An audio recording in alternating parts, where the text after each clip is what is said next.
Welcome to One Chapter, One Thought. I'm Pastor Chris from Lincroft Bible Church in New Jersey, and every weekday I read one chapter of the Bible and offer one brief devotional thought. Today's reading is from the book of Psalms, chapter 6. For the choir director, a psalm of David, to be accompanied by the 8-stringed instrument. O Lord, don't rebuke me in your anger, or discipline me in your rage. Have compassion on me, Lord, for I am weak. Heal me, Lord, for my bones are in agony. I am sick at heart. How long, O Lord, until you restore me? Return, O Lord, and rescue me. Save me because of your unfailing love. For the dead do not remember you. Who can praise you from the grave?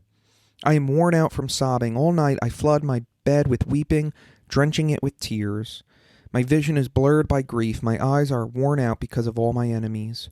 Go away, all who do evil. For the Lord has heard my weeping. The Lord has heard my plea, and the Lord will answer my prayer. May all my enemies be disgraced and terrified. May they suddenly turn back in shame. One thought. What do you do when you feel like God is being unfair to you? What should you pray when you believe that God is not giving you the life that you deserve, or even the life that you expected? It's those kind of questions that David grapples with in Psalm 6. In verses 2 and 3, David says, "My bones are in agony. I am sick at heart." The Hebrew text of the Old Testament literally says here, "My bones are terrified. My soul is terrified." This word for terrified is actually the same word that's used back in Psalm 2, verse 5, for what God will do to his enemies. God had promised that through his anointed king and anointed Messiah in Psalm 2, that he would terrify the enemies of God.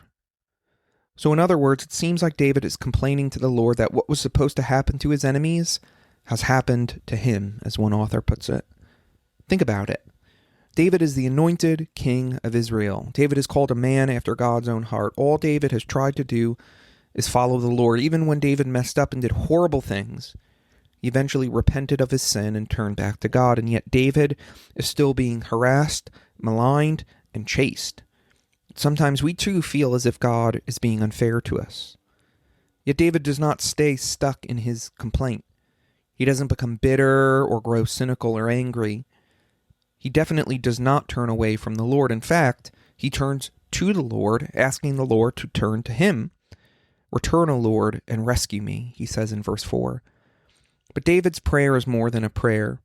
It's a statement of faith. While he does ask for the Lord's deliverance, he also believes that what he asks for will come to pass. "Go away, all you who do evil, for the Lord has heard my weeping. The Lord has heard my plea, and the Lord will answer my prayer," he says in verses 8 and 9.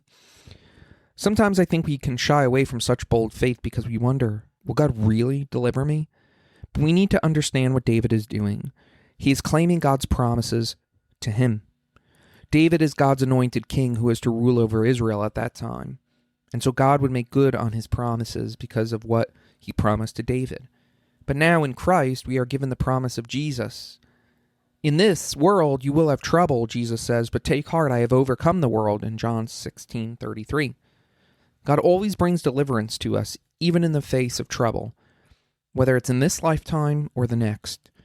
We can't know for certain when God will deliver, but we can know that he will.